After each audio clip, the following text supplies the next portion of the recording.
Setelah video sebelumnya kita membahas tentang RALS yang mana sehat, tetapi ada yang kurang oke. Nah, kurang oke-nya apa? Bisa tonton video sebelumnya. Nah, video kali ini masih di sektor retail. Kita akan membahas MAPI atau Mitra Adi Perkasa. Nah, di mana omsetnya itu naik tetapi secara net atau laba mereka itu mengalami penurunan. Nah, kok bisa? Nah, ini akan saya ulas di laporan keuangan 2023 dari MAPI. Check this out.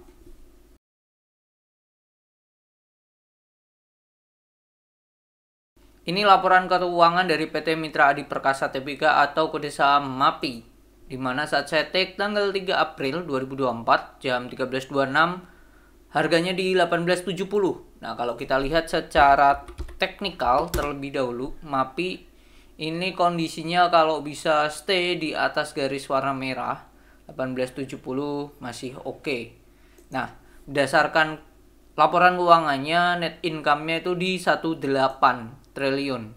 Dimana tahun lalu 2,1 T. Nah, yang uniknya adalah secara revenue aslinya perusahaan growth, dimana revenue-nya atau total omsetnya itu 33 triliun tahun ini. Tahun lalu 26 triliun, tapi kok bisa labanya turun secara net income? Nah, ini akan kita ulas di video kali ini. Oke, ini Mitra Adi Perkasa. Kalau kita cek dari atas terlebih dahulu, kasnya 3,8 T, ya ini dalam juta. Oh, ini 2023 3,6 T, dimana investasi pada entitas asosiasi juga ada dan Ventura bersama juga ada, tapi tidak besar. Oke, persediaannya gede banget, melambung tinggi di tahun ini yaitu senilai 8 triliun. Nah, ini kita cek ya nanti ya. Oh iya, dan ini ada aset keuangan lancar lainnya. Jadi kalau di total kas dan setara kasnya senilai 4 triliun. Kalau tahun lalu 4,1. Nah, ini kita cek di note nomor 5 dan 6. Oke, kas dan setara kasnya note nomor 5 kalau kita cek kejauhan. Bentar. Nah, ini nomor 5 dimana depositonya totalnya itu 940. Nah, kalau kita compare dengan si RALS, depositonya itu banyak RALS, jauh. Kalau ini depositonya yang rupiah 3,75 sampai 6,5. Secara imbal hasil lebih tinggi ini, tetapi secara mereka menaruhnya itu hanya ketiga perbankan, yaitu BRI, Bank Ganesha, sama Maybank. Kalau tahun lalu itu ke BRI, Ganesha, Maybank, dan Danamon, sama ada dolar Amerika tuh di MUFG. Oke, tahun ini harusnya secara penghasilan keuangan ini naik. Deposito soalnya lebih tinggi. Terus investasi keuangan tadi ada di note nomor 9 oleh perusahaan ya. Oke, persediaan. Investasi pada aset keuangan tuh di note nomor 6. Nah, ini aset keuangan lainnya itu mereka investasi di instrumen utang diklasifikasi sebagai FVTOCI, yaitu efek bunga dengan suku bunga tetap 5%, itu nominalnya 364 M. Tahun lalu 204 M, oke naik. Terus mereka juga ada investasi saham di PT Plaza Indonesia Realty sama PT Indonesia Prima Property. Oke, kita cek Indonesia Prima Property itu apa? Indonesia Prima Property itu, ini Omre. Mereka naruh di Omre. Wow, Omre ini 472 harganya dan kondisinya masih negatif, masih minus. Sama satunya lagi itu di Plaza Indonesia Realty. Oke, kita cek di sini secara profil Omre itu First Pacific pengendalinya, sama kayak si Salim ya, si ICBP ya. Kalau kita cek ICBP INDF juga First Pacific kalau nggak salah. Nah, secara profil First Pacific, tapi ini First Pacific Investment Management. Kalau ini tadi Omre ini secara profil dia ke First Pacific Capital Group United. Oke, satunya lagi itu tadi adalah Plaza Indonesia Realty. Plaza Indonesia. Plin. Oke, mereka naruh di Omre dan Plin si MAPI. Oh, Plin ini harganya 2.730. Plin pengendalinya ya PT Plaza Indonesia Investama. Oke, ini secara case statistik kalau Omre masih negatif, ini positif, naik tipis. Dan secara corporate action mereka sering bagi dividen, tahun lalu bagi 77 per lembar dengan EPS 157, berarti setengahnya at least sekarang 172 bagi 2 ya 80-an dapat lah dividennya. Si MAPI harusnya dapat. Oke, kita kebalikin lagi dulu ke MAPI. Terus kita cek. Nah, ini dimana nominalnya itu kalau di Omre itu 46 M. Terus di Plin itu 32 M. Kalau di Omre itu tahun lalu sempat naik 75 M. Oke, kalau kita cek di sini ada nggak jumlah lembarnya ya? Oh, tidak ada di sini, tidak dijelaskan. Kalau kemarin ada video yang lalu-lalu itu ada ya, salah satu emiten, bisa dicek sektor properti, nanti di akhir saya taruh, dimana mereka juga taruh invest di salah satu saham di sana. Oke, itu udah. Kita ke atas lagi ke liabilitas. Kita gedekan. Liabilitas mereka utang bank 2,8 T, gede banget. Tahun lalu hanya 600 M. Terus utang obligasi itu 400. Oke, pembelian kendaraan aja mereka utang 12 M. Wow. Instrumen keuangan derivatif lainnya 20 M. Jadi kalau di total ini 450, 2855 tambah 450. Utang berbunga mereka 3,3 T dengan kas 3,6. Ya masih bisa ke cover, tetapi sangatlah tipis sekali ya. Dimana mereka utang jangka panjang yang berbunga itu nggak ada ya, nggak ada sih. Jadi secara jangka pendek ini yang PR, tapi masih aman pakai uang kasnya mereka ya. Mereka juga punya saldo laba yang belum ditentukan penggunanya gede banget, 7,2 T. Wow, nominalnya naik drastis, bahkan di atas market cap sekarang. Kalau nggak salah market cap sekarang di 31 T. Tahun lalu itu saldo labanya tadi senilai 7 triliun. Oke, market cap MAPI 31, kalau market cap si RALS tadi di kisaran 3 triliun ya. 3 triliun.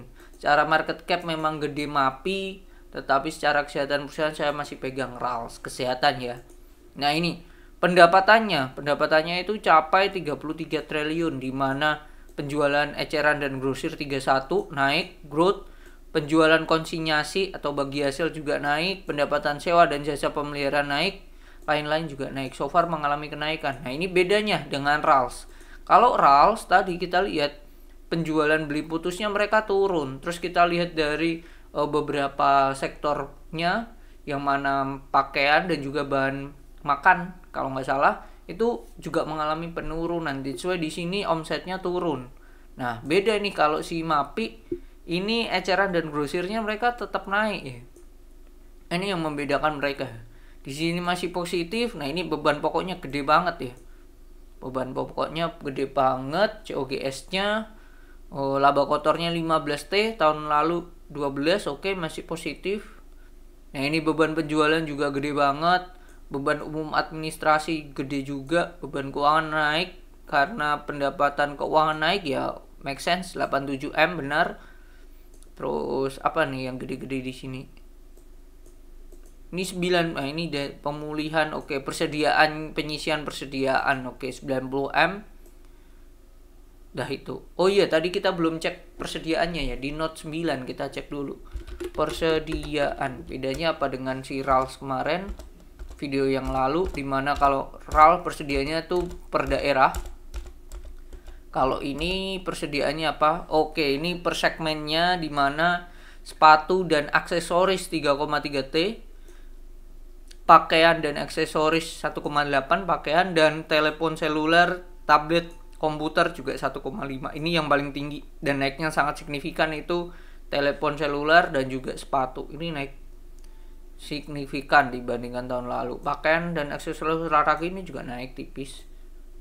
Oke, kita naik lagi ke omsetnya tadi ya. Kita mau cek pendapatannya ini di note 32. Pendapatan dari si MAPI. Oke, kita cek pendapatannya. Pendapatan sewa mana nih? Nah, ini utang obligasi mereka ada tadi yang utang perbankan yang gede. Nah, ini pendapatan bersihnya eceran grosir udah ini sama aja kayak tadi ya. Sama kayak di atas. Konsinyasi kita mau lihat di segmennya ada nggak? Oke, di note 42 kalau nggak salah tadi ya, di atas sifat transaksi. Di note pendapatan bersih, pendapatan ini kita cari dulu. Nah, ini kita ke bebannya. Beban penjualan, beban pokok penjualan ini oke, ini aja. Beban penjualannya, gaji dan tunjangan paling tinggi. Habis itu penyusutan aset hak guna, sewa dan jasa pelayanan. Wow, rental ini gede banget 1,4 T, sebelumnya 900, naik 500 M, naik 50%. Gila gede banget. Royalti 700 M. Iklannya nggak signifikan ya, hanya 500 M doang. Beban umum dan administrasi, gaji dan tunjangan 1,1. Transport perjalanan dinas gak jauh, gak naik. Imbalan kerja atau pesangon gak. Jasa profesional gak terlalu. Ini aman sih, masih aman. Tadi sih sewanya memang. Oke, kita ke bawah ada lagi nggak? Bentar, kita cari tadi ke atas di note 42. Nah, kita cek di note 42 ada nggak segmennya, pendapatannya. Ini utang. Oke, ini sifat bersifat transaksi. Oke, informasi segmen. Grup melakukan berdasarkan segmen penjualan retail meliputi. Nah ini pendapatannya. Nah ini yang bagus nih, enak nih. Jadi kita kalau ke websitenya, mereknya itu dibagi beberapa. Department store, active sport meliputi sport, leisure dan golf, luxury dan golf, terus kids, fashion, digital, F&B, others dan map gift voucher ya. Department store nih merek-mereknya ya, Sogo dan kawan-kawan, paling terkenal Sogo lah. Sport dan leisure golf nih banyak ya, mungkin Skechers, Converse, Reebok, New Balance dan kawan-kawan. Ini banyak banget merek-merek dagang mereka. Terus kids, ini ada Lego, ada Cat, terus dan kawan-kawan ini Marvel, nah juga. Terus fashion, ini ke Zara. Oke, ini bawa banyak banget ini merek-mereknya, Ruby, Sephora, Lacoste. Nah ini digital, ada Diki Map dan Diki Plus. F&B, ini Starbucks, Subway dan kawan-kawan, Domino's. Nah ini terus others ini alun-alun Indonesia saya kurang tahu ini. Books, Kinokuniya, American Tourism. Nah terus map gift voucher. Nah kalau kita cek di sini per segmennya, ini others. Oke, ini nggak usah. Others, cafe dan restoran, department store, penjualan retail. Nah, oke, jadi digabung. Department store tadi berdiri sendiri. Lalu ini aktif yang sport, luxury, golf, kids, fashion itu dijadiin satu ya.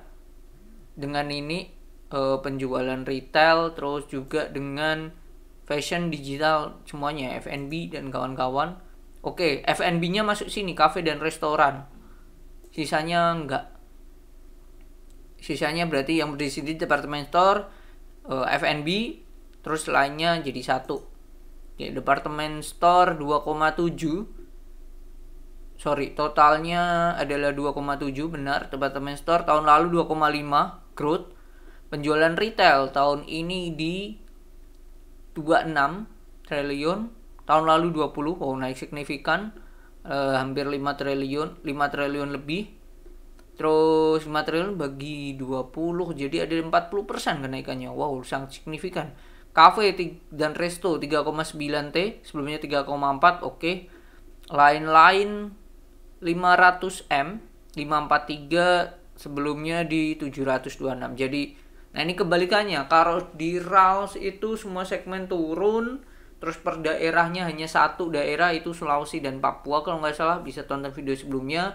Tapi di sini di MAPI ini hampir semuanya ya, hanya lain-lain nih yang turun. Oke, jadi itu secara prospek oke sih, lebih oke ini dibandingkan si siapa? Si RALS ya menurut saya ya. Ya karena brandnya sendiri ya, segmentasi pasar customernya juga beda sih antara RALS dan juga MAPI. Meskipun rekannya juga jual pakaian juga ya.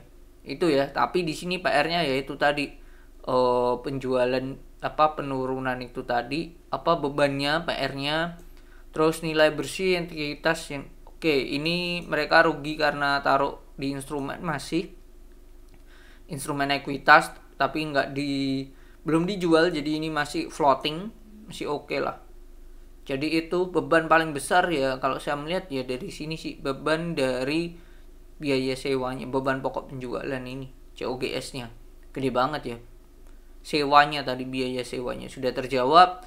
Kalau biasanya MAPI ini bagi dividen tapi nggak besar, hanya 8 per lembar tahun lalu dari EPS 127. Wow, tipis sekali ya. 6%, kecil banget. Asumsi 5%, 0,05 kali laba sekarang 114. 5,7, kecil banget. Ya, kecil banget. Bagi dividennya, jadi jangan berharap. Tapi so far MAPI seperti ini. Secara finansial kalau kita cek secara tahunan perusahaan dari tahun-tahun sebelumnya, laba sekarang 33 T itu paling tinggi sejak 2008 ya. Secara laba tahun berjalan, perusahaan laba bersihnya 2,3, paling tinggi masih tahun lalu ya 2,5. Jadi harus menjadi tantangan sendiri untuk menekan biaya sewanya sendiri sih.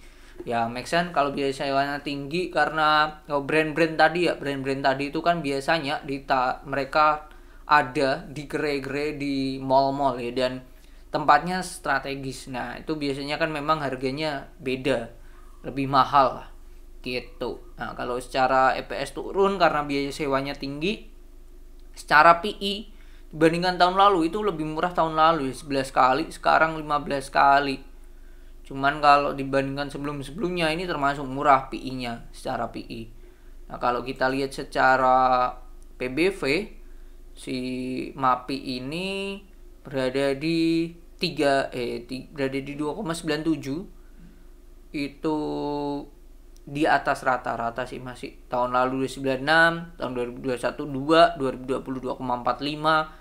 At least kalau perusahaan ini bisa turun ya, secara teknikal kalau bisa turun lagi bahkan di bawah 1.500, ini sangat menarik banget sih MAPI.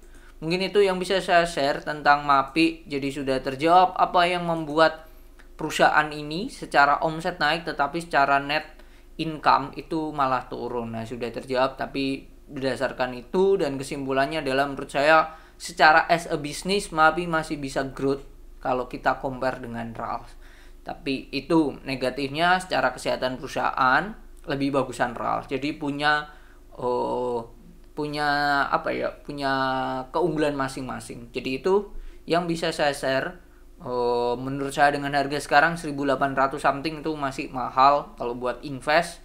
Jadi sangat lebih menarik kalau dapat di bawah 1.500. Jadi itu semoga bermanfaat dan semoga Bapak Ibu dan teman-teman sehat selalu. Bye bye.